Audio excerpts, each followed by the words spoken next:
Ada sebuah hal penting yang harus kau kerjakan. Bantulah aku untuk mencuri 2 buah benda pusaka penting di istana Majapahit. Masing-masing adalah Jina Negara Gringsing Lobeng Loelaka. Dan yang satu lagi, Songsong Udan Riwis. Beranjang Ratu segera mencuatkan alis. Perintah itu terasa sangat aneh dan sangat sulit untuk dipahami. Permintaan bantuan itu ternyata untuk mencuri lembaran kain dan juga sebuah payung.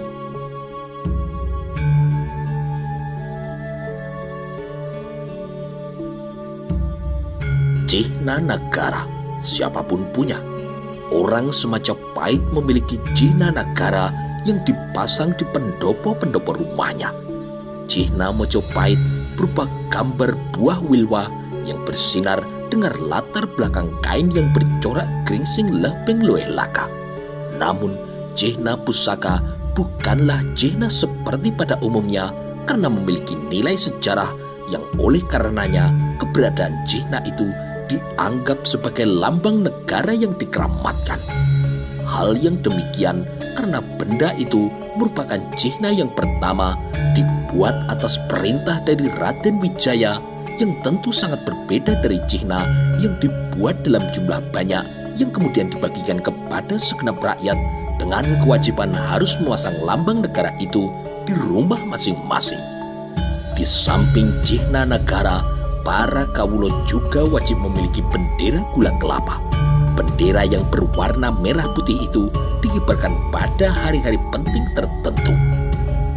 Keberadaan Jina buah wilwa yang berlatar Gringsing Lobeng Loelaka itu diilhami oleh semangat yang berkobar makantar-kantar yang terjadi ketika Raden Wijaya dan segenap anak buahnya yang hanya mengenakan cawet bercorak Gringsing Lobeng Loelaka berjuang dan memberikan perlawanan sekuat tenaga menghadapi pasukan yang dipimpin oleh Kebo Mundarang, patih gelang-gelang Kediri yang telah menyerbu Singosari tepat ketika negara sedang mengalami kekosongan karena segenap prajurit dikirim ke Pamalayu. Kemudian dijadikanlah kain yang bercorak Gringsing itu sebagai Jina melatari gambar bulat buah maja. Songsong Udan Riwis juga bukanlah songsong sembarangan. Benda yang berwujud payung bertingkat 3 itu pun dianggap sebagai benda pusaka Majapahit. Setidaknya telah tercatat betapa Songsong Kiai Udan Riwis telah berjasa memayungi Naraya Sang Rama Wijaya ketika Dewi sudah menjadi Raja Majapahit pertama pada tanggal 15 bulan Kartika dalam Sengkolo Ripurning Kartika masa Pancadasi bergelar Sri Kertara Jasa Jayawardana yang menggelar pemerintahan selama 16 tahun mulai dari tahun 1293 hingga tahun 1309. Payung yang ditempatkan sebagai benda berharga milik kerajaan itu juga digunakan untuk memayungi Sri Jaya Negara saat dinobatkan menjadi raja. Payung bertingkat 3 itu juga digunakan memayungi pasangan temanten ketika digelar pahargyan perkawinan antara Sekar Kedaton Sri Kitaria dengan Raden Cakradara serta perkawinan Sekar Kedaton Dyahwiyat dengan Raden Kudamerta. Ketika Sri Kitaria dan Dyahwiyat dinobatkan sebagai Prabu Putri bersama, wisuda yang dilakukan dipayungi songsong yang sama, yaitu Songsong Kiai Udan Riwis. 2 benda yang keberadaannya kemudian dianggap sebagai benda pusaka itu kemudian disimpan dan disatukan dengan benda pusaka lainnya di ruang perbendaharaan pusaka yang dijaga ketat siang dan malam oleh beberapa orang prajurit yang melakukan penjagaan secara bergilir dengan senjata yang selalu siaga dan dalam keadaan terhunus. Di gedung pusaka itu juga disimpan harta pusaka yang tidak ternilai, mulai dari perhiasan sampai kakawin yang ditulis oleh para pujangga yang kemudian disimpan dalam sebuah lemari besi dan kuncinya dipegang oleh Prabu Putri. Tidak jelas untuk keperluan apa Sri Yendra memberinya tugas untuk mencuri 2 buah benda pusaka itu. Padahal benda itu berada di lingkungan istana yang dijaga dengan sangat ketat oleh pasukan yang bukan pasukan sembarangan.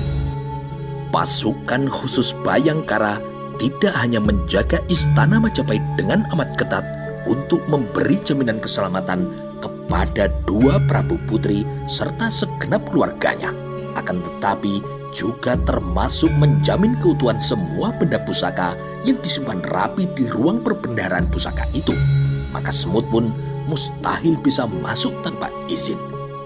Belajar dari pengalaman masa lalu, khususnya ketika pemberontakan yang dilakukan oleh Ragoti terjadi, yang sebagian penyebabnya adalah pengawalan terhadap istana tidak dikendalikan oleh satu tangan, maka kali ini tugas untuk mengawal istana hanya dilakukan oleh para pasukan khusus Bhayangkara. Pendek kata, semua ruang yang ada di balik dinding yang membentang mengelilingi istana dari ujung ke ujung berada dalam tanggung jawab pasukan Bhayangkara. Istana tempat tinggal Prabu Putri Sri Gitarya Tribuana Tunggadewi Jaya Wisnuwardhani serta Dyahwiyat Raja Dewi Maharajasa dijaga paling ketat dengan pengawalan yang berlapis-lapis. Demikian pula dengan pengawalan istana kediaman Ibu Suri Triburaneswari, Ibu Suri Gayatri juga dikelilingi para prajurit untuk menjamin keamanan serta ketentraman kedua janda Raden Wijaya itu. Beradu punggung dengan Balai Gringsing, di sana letak sebuah bangunan yang dijaga tidak kalah ketat. Cihna Gringsing Loh Beng Lue Laka serta Songsong Udan Riwis disimpan di tempat itu. Tugas yang terasa aneh itulah yang untuk beberapa saat membungkam mulut anak Ki Buyut Padmaguna. Beranjang Ratus kini bingung. Ia tidak tahu harus bertanya apa.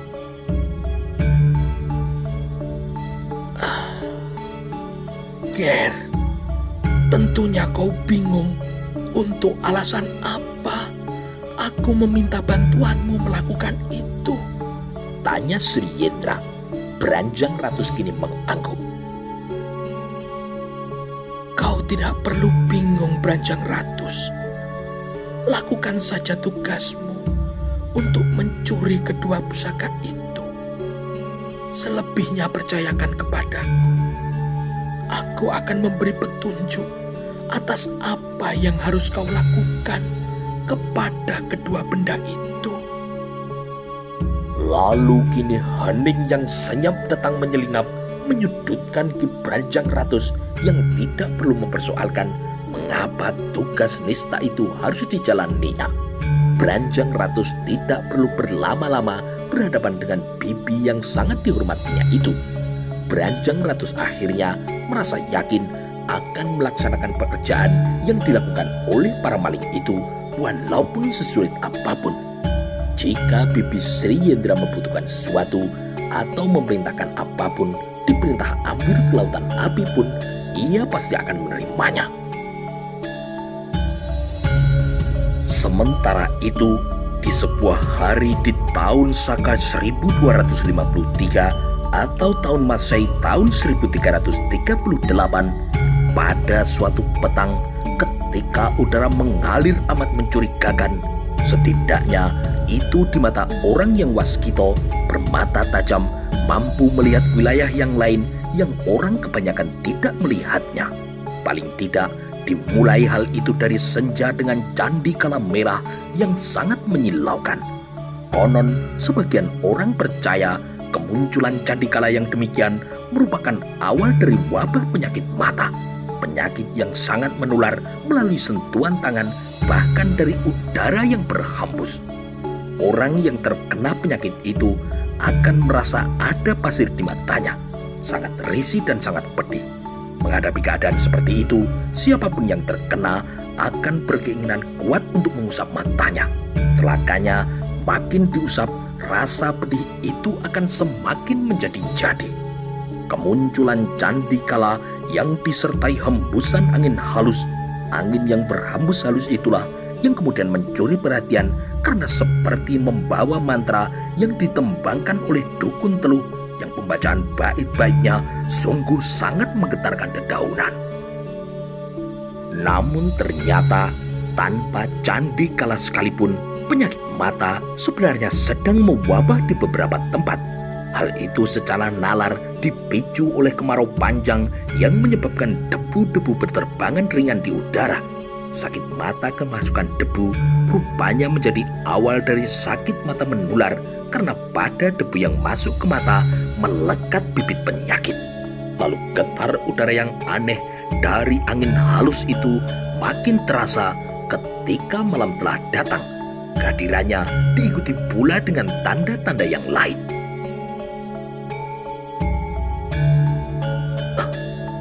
Kau merasakan udara yang aneh seperti ini? Bertanya Rogo Jampi. Pring Culering yang merasakan adanya kejanggalan kemudian juga segera terlonjak. Pertanyaan itu ternyata membuatnya kaget. Jadi udara? Rogo Jampi terkejut melihat Pring Culering terkejut. Kau sedang memikirkan apa? Tanya Rogo Jampi. Pring Culering bagai orang yang tersadar atau mirip orang yang memperoleh jawaban setelah sekian lama dibuat penasaran. Pring Culering mendongak mencari sesuatu yang tidak nampak. Tentunya Pring Culering tidak menemukan apapun karena apa yang membuatnya penasaran itu teraba melalui kulitnya, bukan melalui tatapan matanya, atau jika melalui mata, harusnya mata hati yang menangkap keganjilan itu. Aku merasa ada yang tidak wajar. Aku bingung, berusaha menandai apa yang tidak wajar itu. Rupanya udara. Kau benar, memang ada yang tidak wajar dengan udara kali ini, jawab Pring Culering. Rogo Jampi dan Pring Culering yang masing-masing adalah prajurit yang berpangkat begal dari Kesatuan Bayangkara bersama-sama kini memperhatikan keadaan di sekitarnya. Rogo Jampi yang dari awal diserang kantuk kini kembali menguap. Ditirukannya perbuatan itu oleh Pring Culering yang juga ikut kemudian menguap. Aku mengantuk, berkata Rogo Jampi. Aneh, aku juga merasakannya. Jangan-jangan udara aneh ini penyebabnya. Tidak biasanya aku merasa mengantuk sejak datangnya petang. Apalagi, aku juga tidak sedang merasa kekurangan tidur. Kemarin aku tidak bergadang. Ucapan Pring Culering itu menggiring Bayangkara Rogo Jampi untuk merenungkan hal yang sama. Setelah memperhatikan dengan lebih cermat, Bayangkara Rogo Jampi kini tertular rasa curiga. Kantuk yang dialaminya merupakan kantuk yang tidak wajar, kantuk karena ada yang mempengaruhi. Bisa jadi udara yang mengalir ini mengandung kekuatan sirep. Pring Culering dan Rogo Jampi kini bergegas untuk mengambil sikap bahwa kantuk yang datang dan berusaha membelit mereka adalah kantuk yang tidak wajar, dicurigai berasal dari pengaruh kekuatan sirep. Maka hasrat tidur itu harus dilawan. Kesadaran itulah yang kemudian mendorong Pring Culering untuk meliuk-liukan tubuh dan berlari-lari di tempat. Upaya yang dilakukan itu berhasil untuk mengusir rasa kantuk yang berusaha menyelinap dan juga mengusirnya jauh-jauh. Melihat apa yang dilakukan oleh temannya, Bayangkara Rogo Jampi kemudian menirukannya. Bayangkara Rogo Jampi bahkan memerlukan lari 4 putaran dalam mengelilingi halaman. Namun, tidak hanya Bayangkara, Pring Culering dan Rogo Jampi yang merasakan keadaan ganjil itu. Ki Guro Gurnito yang sedang bersemedi di sanggar Pamujan kini juga terusik. Laki-laki tua penganut Siwa itu memperhatikan keadaan di luar rumahnya. Guro Gurnito tidak hanya mengamati keadaan menggunakan mata wadaknya, tetapi juga menggunakan ketajaman mata hatinya. Melalui ketajaman mata hati itulah sesuatu yang orang lain tidak melihatnya, Ki Guro Gurnito melihatnya.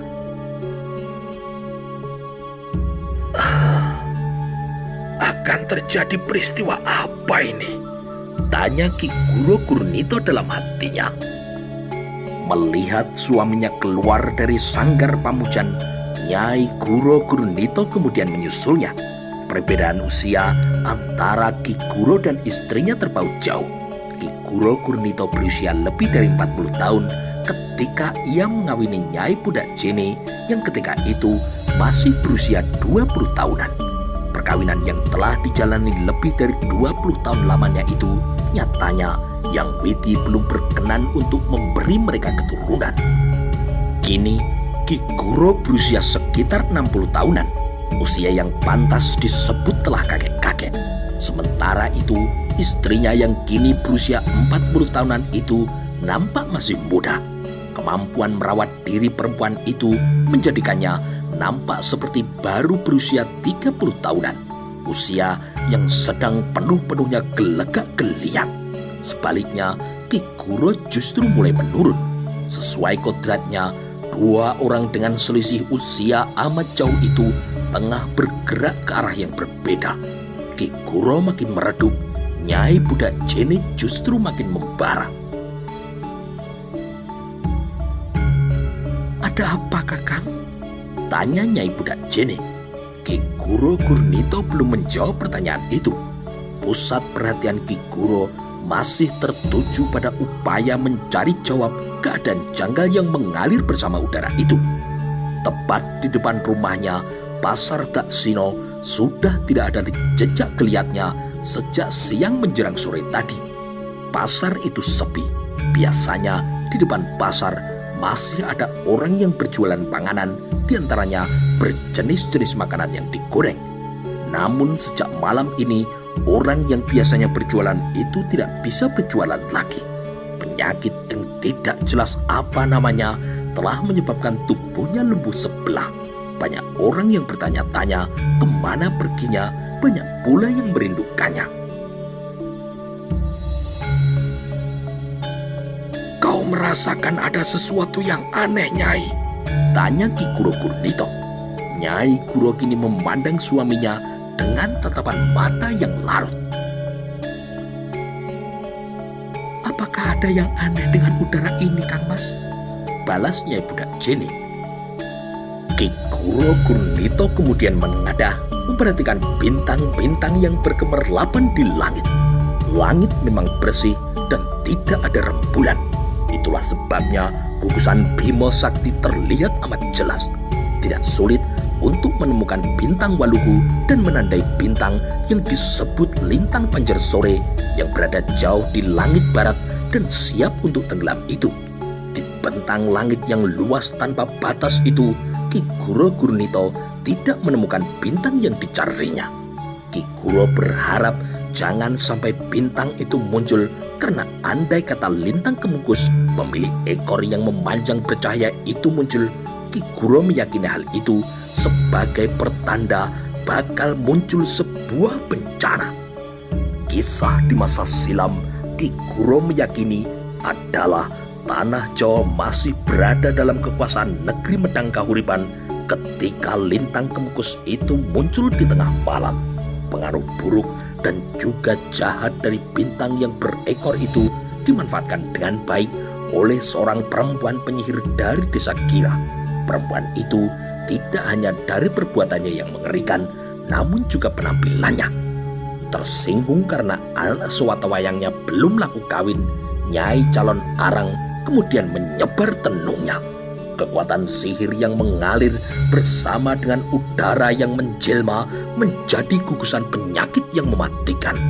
Siapa yang sakit pada sore harinya pasti akan mati pada pagi harinya. Yang jatuh sakit pagi harinya pasti akan mati pada sore harinya. Yang sakit pada siangnya pasti akan mati pada malam harinya. Dan yang tertular penyakit itu, malam itu pula ia akan mati. Yang sekedar batuk pun juga bisa menjadi sebuah malapetaka. Prabu Irlangga dan Patih Narutama kewalahan.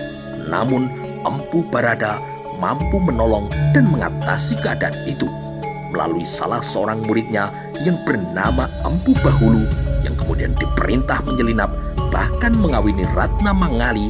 Berhasil diketahui rahasia kekuatan dari calon arang. Rahasia kekuatan itu ternyata berasal dari kitab tenung yang telah dimilikinya.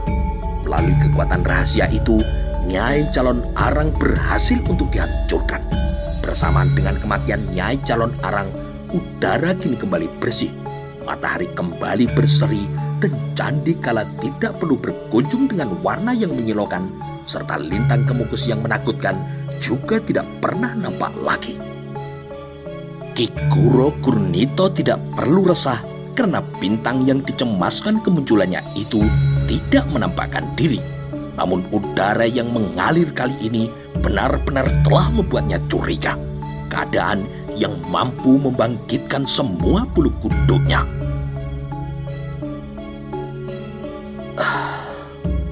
Akan terjadi peristiwa apakah di istana? Tanya Ki Kuro Gurnito.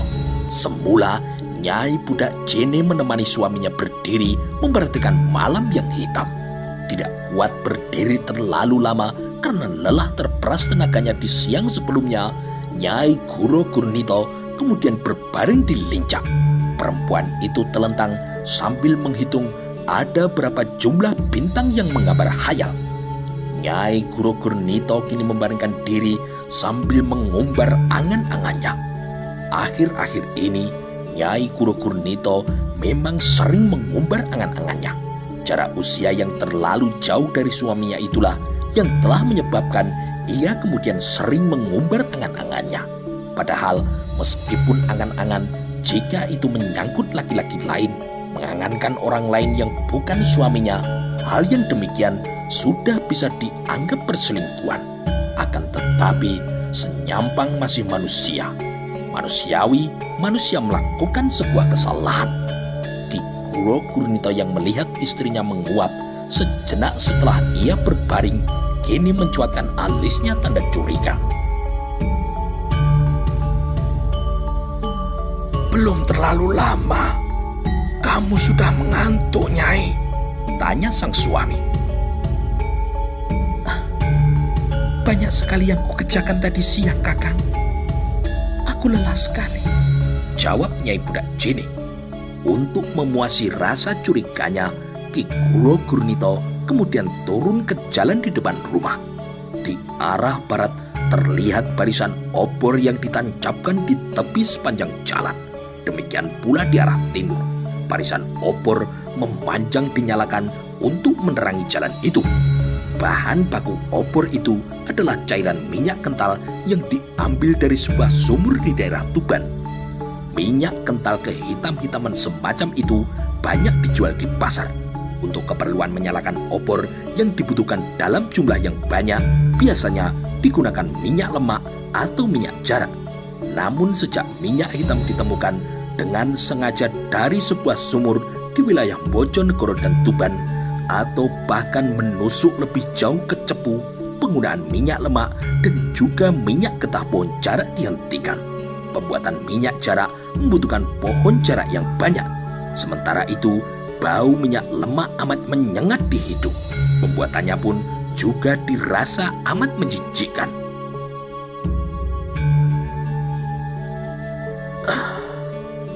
Akan terjadi peristiwa apa malam ini?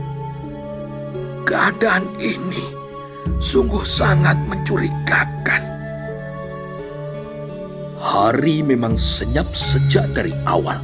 Kota raja langsung sepi, demikian senja telah lewat. Biasanya masih ada orang yang berlalu lalang yang dapat ditandai dengan obor yang dibawanya atau derap kuda yang ditunggangi oleh para prajurit yang melakukan tugas nganglang. Akan tetapi udara aneh yang menyelimuti seluruh wilayah di atas kota raja itu telah menyebabkan semua orang menjadi malas. Mereka yang sudah tidur kini merasa makin lelap dengan mimpi indahnya. Sementara itu, yang bertugas jaga harus berusaha melawan rasa kantuk yang datang dengan mati-matian. Di lingkungan istana, beberapa prajurit bergelimpangan disergap oleh rasa kantuk yang amat kuat, dan beberapa yang lain dengan sekuat tenaga memberikan perlawanan kantuknya. Prabu Putri Tribuana Tunggadewi telah terlelap dalam pelukan suaminya yang kini tidur mendengkur. Tidur itu datangnya bahkan lebih awal dari biasanya. Pun demikian dengan keadaan Prabu Putri Raja Dewi Maharajasa yang telah merambah luasnya wilayah mimpi dengan berbantal pelukan sang suami yang juga mendengkur dengan keras. Rangsang kantuk yang demikian kuat itu juga menyergap para prajurit yang menjaga keamanan Ibu Suri Tribuaneswari. Semuanya berkelimpangan tanpa daya.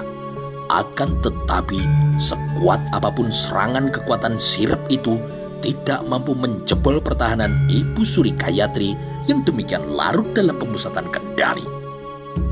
Ibu Suri Gayatri yang semula memejamkan mata, tetapi ia tidak sedang tertidur, kini justru malah terbangun. Dengan penuh perhatian, Ibu Suri Gayatri kemudian memperhatikan keadaan di sekelilingnya. Tidak jelas apa alasan yang ia punya. Rasa penasaran itu kemudian menggiring Ibu Suri Gayatri untuk termangu. Rasa penasaran itu kemudian mendorong Ibu Suri Gayatri untuk bangkit dan berjalan keluar dari sanggar pamujan guna melihat apa yang telah terjadi. Ibu Suri Gayatri segera mengerutkan kening ketika melihat para prajurit Bayangkara yang tengah melaksanakan tugas menjaga keamanan kini telah berkelimpangan. Tidak ada satupun yang tidak. Tidak perlu waktu yang terlampau lama bagi Ibu Suri Gayatri untuk menandai adanya sesuatu yang tidak wajar.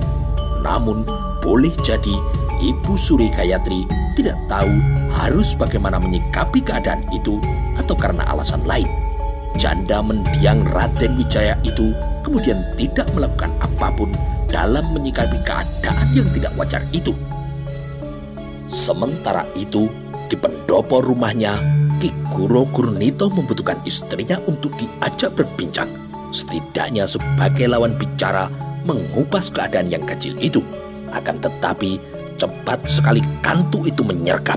Hanya sejenak, Nyai Guro telah terlelap di buai mimpinya. Jika ini adalah kekuatan sirep, sungguh jenis sirep yang luar biasa kuatnya.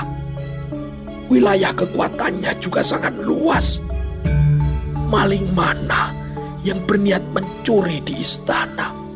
Berucap Ki Guro Gurnito untuk dirinya sendiri. Sirep adalah jenis kekuatan tidak kasat mata yang konon terlahir melalui olah batin. Sirep dilepas ke udara dan mempunyai pengaruh terhadap wilayah kekuatan di sekitarnya. Rasa kantuk pasti akan menyergap siapapun yang berada di wilayah itu. Karena memiliki ciri yang amat khas semacam itulah ilmu sirep kemudian banyak dipelajari maling. Maling yang ingin berhasil amat berkepentingan untuk memiliki ilmu semacam itu. Konon maling juga mempelajari ilmu menghilang yang orang menyebut kemampuan itu sebagai panglimunan. Benar, adakah kemampuan semacam itu? Sejauh ini tidak seorang pun yang mampu memberi buktinya. Ki Guro kemudian melepas kain penghangat tubuh yang dipakainya dan diselimutkannya ke tubuh istrinya. Ki Guro tidak berniat untuk membangunkan, meskipun Ki Guro berniat untuk pergi ke jalan memperhatikan keadaan aneh itu dengan lebih cermat. Namun di jalan atau bahkan yang ia rasakan ketika sampai di depan Purawaktra adalah rasa yang sama. Udara aneh itu mengalir di mana-mana bagaikan sulur gurita yang merayap dan bergerak membelit apapun yang ada di sekitarnya.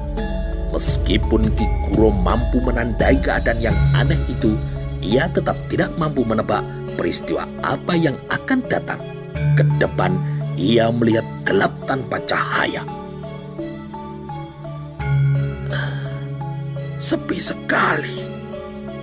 Meski biasanya setelah malam sedikit menukik memang sepi, sepi yang kali ini terasa amat berbeda. Suara burung pencai yang melengking menyayat kini terdengar di mana-mana, serasa terjemahan sebuah kegaduhan. Ki Guro Gurnito kemudian mengelus-elus janggutnya yang putih dan panjang itu sambil mencuatkan alis. Setelah sekali lagi Ia mendengar suara ayam terdengar gaduh di kejauhan. Burung penjet di langit dan ayam yang gaduh itu justru lebih peka. Mereka lebih dulu tahu sesuatu akan terjadi. Jika akan terjadi gempa, binatang-binatang itu justru bisa membaca lebih awal dari manusia. Batin Ki Kuro Gurnito. Ki Kuro Gurnito terus mengayunkan langkah kakinya sambil memuaskan rasa ingin tahunya. Ketajaman mata batin kakek tua itu berbenturan dengan temuan-temuan yang makin membuatnya penasaran. Makin sempurna kini rasa heran dari Ki Kuro Gurnito ketika kembali ke rumahnya. 3 ekor sapinya kini melenguh dengan cemas. Ki Kuro Gurnito yang kemudian bergegas ke kandang mendapatkan sapi-sapinya memamerkan kecemasannya yang secara lugas terbaca dari lenguhan dan gerakannya ke sana kemari. Dengan obor, Ki Kuro Gurnito menerangi tanah karena mungkin ada ular yang telah menyebabkan sapi-sapinya gelisah. Namun ular yang dicurigainya itu ternyata tidak tampak geliatnya. Ki Kuro Gurnito kini menenangkan sapi-sapinya. Elusan di punggung yang dilakukan pada sapi-sapi itu telah membuat mereka tenang. Kehadiran Ki Kuro Gurnito setidaknya telah menenteramkan hati mereka. Menyadari benar ada yang tidak wajar dengan kehadiran malam itu, adanya serangan kantuk yang mengalir di udara yang dicurigai merupakan kekuatan sirep yang amat besar, juga atas nama kecurigaannya pada tanda-tanda aneh yang ditujukan para binatang. Ki Kuro Gurnito dengan sengaja menunggu sesuatu yang belum diketahui tetapi mampu memberangus sebagian dari keberaniannya. Malam kini bergerak menukik kian tajam. Ki Kuro Gurnito sama sekali tidak terpancing oleh aliran udara yang mengandung kekuatan sirap itu. Kecurigaan yang begitu kuat telah menyebabkan Ki Kuro Gurnito semakin kuat pula dalam memberikan perlawanannya. Makin kuat rasa kantuk itu menekannya, makin kuat pula Ki Kuro melawannya. Rupanya tidak hanya Ki Kuro Gurnito yang menandai keadaan yang sangat ganjil itu. Empu Krewes yang telah tertidur kini juga terbangun. Jika bagi orang lain kekuatan sirap semacam itu mengandung rasa kantuk yang akan melelapkan dan juga membenamkan orang yang terlanjur tidur, sebaliknya bagi Empu Krewes aliran udara itu justru malah mencurigaikannya. Simpul saraf dan mata hatinya yang peka kemudian segera membangunkannya dari tidurnya. Mahapatih Arya Tadah itu kemudian serentak bangkit melihat di sekelilingnya. Empu Krewes adalah orang yang sangat kenyang makan asam garam kehidupan. Perjalanan hidup sekaligus pengalaman hidupnya yang panjang telah menjadikan Empu Krewes bermata hati peka. Sesuatu yang mengalir di udara itu dengan segera dicurigainya. Empu Krewes kemudian bergegas menuju halaman untuk memperhatikan keadaan dengan lebih cermat. Empu Krewes kini mencuatkan alisnya ketika melihat tidak ada seorang pun prajurit yang bertugas menjaga keamanan Wisma Kepatihan yang terjaga. Semuanya kini telah berkelimpangan bagai mayat. Dalam keadaan yang demikian, jika ada pihak yang datang berniat jahat, akan bisa berbuat apapun dengan sangat leluasa. Bahkan jika keadaan yang mencurigakan itu adalah bagian dari rencana negara lain yang berniat untuk menyerbu, andai kata hal itu benar terjadi, sungguh Majapahit bisa dengan mudah akan digilas. Sekuat apapun bala tentara yang dimiliki, jika sedang dalam keadaan terlena, pasti akan sangat mudah untuk tergilas. Namun Empu Krewes tidak berprasangka sejauh itu. Terlalu berlebihan jika keadaan alam yang agak aneh itu berkaitan dengan serangan musuh yang akan menyerbu negaranya. Sebagaimana Ki Kuro Gurnito, Arya Tadah juga curiga sesuatu entah apa pasti akan terjadi. Langit yang begitu bersih ketika peristiwa yang ditunggu itu akhirnya datang pula. Ki Kuro Gurnito sama sekali tidak menyadari sesuatu tengah mengancam rumahnya. Lampu ublik yang diletakkan di atas lemari kini bergerak liar menggeliat-geliat seperti lidah ular yang terjulur dalam upaya menandai udara dan memindai letak calon mangsanya. Bukan hanya lidah apinya yang mengombak, tetapi wadahnya kini juga mengombak-ombak bergerak. Begitu kerasnya kekuatan itu menggoyang hingga kemudian lemari itu ambruk. Gempa bumi! Ki Guru Gurnito kini berteriak. Dengan sekuat tenaga, Ki Guru Gurnito membangunkan istrinya. Pesona kantuk itu begitu kuat, membuat Nyai Budak Jene seperti orang yang tengah mati. Barulah ketika suaminya berteriak dengan amat keras, Nyai Budak Jene terkejut dan bingung karena goyangan kuat yang menerpanya. Nyai Budak Jene mengira goyangan itu berasal dari suaminya yang sudah amat dikenalinya. Ternyata bukan. Goyangan itu bukan dari goyangan yang lembut dan menggugah, tetapi goyangan yang kasar dan makin kasar. Ada apa, Kakang? Tanya Nyai Budak Jene. Lindu, Nyai. Ada lindu! Teriak Ki Guru Gurnito. Beruntung dan juga sekaligus bernasib sial Ki Guru dan istrinya. Beruntung karena punya waktu sejenak untuk menyelamatkan diri, karena sejenak kemudian pendopo yang telah lapuk itu kemudian ambruk menimbulkan suara yang berderak. Tanah yang bergoyang itu ternyata masih berkelanjutan, yang menggoyang dengan lebih keras lagi, dan hal itu telah menyebabkan Ki Guru Gurnito dan istrinya terjerembab tepat di halaman rumahnya.